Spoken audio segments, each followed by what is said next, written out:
गणेश गुप्ता का एक tuition bureau है जिसका नाम है आदित्य ट्यूशन ब्यूरो। बनारस में इसकी शाखा है और जस्ट डायल के सर्च इंजन पे देखेंगे तो दूसरे शहरों में भी इसके ब्रांचेज आपको देखने को मिल सकते हैं।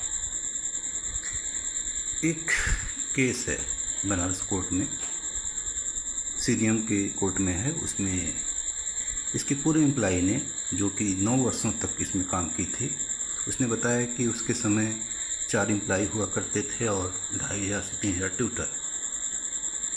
और ऑफिस के जो खर्चे हैं आपको पता ही है, तमाम एसी, लाइट, पंखा सब लगा है। और जस्ट डायल पे फ्री लिस्टिंग नहीं है बल्कि पेड लिस्टिंग है। पेड लिस्टिंग का खर्च भी अच्छा खासा होता है और रजिस्ट्रेशन चार्ज 700-750 के आसपास होना चाहिए। बनारस के ब्यूरो, वो भी पुराने ब्यूरो तो हैवी ही लेते हैं और ये ब्यूरो काफ़ी पुराना भी है।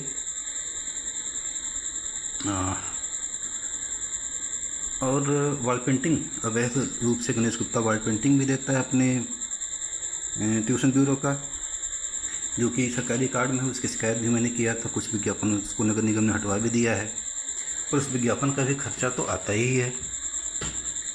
अब सूत्रों से पता चला है कि गणेश गुप्ता ने संभवतः आईटीआर भर दिया है। अब सही भरा या गलत, इस बारे में मैं कुछ नहीं कर सकता, क्योंकि जो जानकारी मुझे मिली है वो गलत भी हो सकती है, क्योंकि अभी मुझे कोई अथॉराइज्ड रूप से वो जानकारी नहीं मिली है कि आईटीआर भरा भी गया है या नहीं, या कितने का भरा गया है। ये बात मैं दावे से नहीं कर सकता है। कर सकता हूँ, हो सकता है उसने आईटीआर भरा ही ना हो, या हो सकता है भर दिया हो। पर बात मुद्दे की करते हैं। 4 कर्मचारियों की सैलरी 8000 के हिसाब से 32,000 महीने का आता है और वॉल पेंटिंग वगैरह का खर्चा 10,000 के आसपास ही है। मतलब एआई का कहना है, एआई का अनुमान है। हो सकता है कि एआई गलत हो, एआई खुद भी कहता है कि वो गलत हो सकता है। तो जो मैं बता रहा हूँ उसे आप सच मान के न चलें, ये मान के चलें कि गलत भी हो सकता है, क्योंकि मेरी कैलकुलेशन नहीं है, एआई की कैलकुलेशन है। विज्ञापन, ऑफिस का किराया वगैरह है, सीए वगैरह भी होगा ही भाई। प्राइवेट लिमिटेड कंपनी है, हो सकता है ना भी हो। और वास्तविक टर्नओवर 500 टीचर। अगर ये माना जाए कि गणेश गुप्ता एक साल में 500 ट्यूटर को 2 ट्यूशन भी देता है, 2 ट्यूशन, क्योंकि इतनी महंगाई में 2 ट्यूशन से क्या गुजारा होगा। अगर 2500 भी फीस मांगी जाए, हालांकि फीस 2500 है नहीं, छोटे क्लास का भले 2500 हो, पर मैं 2500 मान के चल रहा हूँ। अगर 2500 भी फीस हो एक महीने का और एक ट्यूटर 2 ट्यूशन भी लेता हो, हालांकि इतने में किसी का खर्चा नहीं चलना है, तो भी 28.5 लाख हो जा रहा है रकम। तो टर्नओवर में से ये सब जो आंकड़े हैं वो उसमें से सही आंकड़ा सिर्फ इतना है जो कोर्ट के रिकॉर्ड में है। कोर्ट के रिकॉर्ड में बात स्वीकारा गया उसके पूरे एम्प्लाई के द्वारा कि 2500 से 3000 एम्प्लाई हुआ करते थे और 2500 से 3000 टीचर हुआ करते थे, जुड़े थे, और 4 एम्प्लाई हुआ करते थे। यह बात तो गारंटेड है, क्योंकि उसका मेरे पास पक्का नकल है। बाकी चीज़ें जो हैं वो गलत हो सकती हैं, या आप इसको गलत ही मान के चलिए, सच मानने की ज़रूरत नहीं है। और ओवरऑल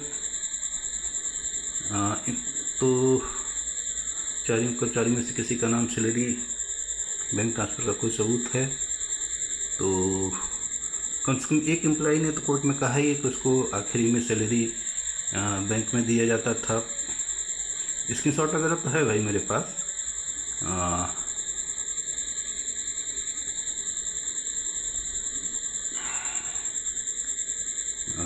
ओवरऑल एआई का कहना है कि इसका टर्नओवर 20 लाख से ऊपर ही होगा, अगर 500 टीचर को 2 ट्यूशन भी देता है और फीस 2500 भी होती है तो। और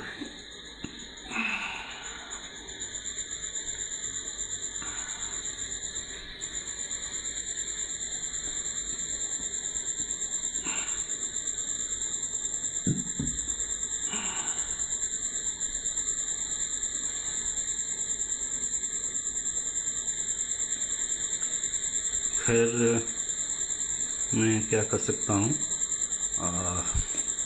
ओवरऑल जो भी आंकड़े आप देखे हैं या जो मेरी बातें सुनी हैं, इसे आप विश्वास न करें।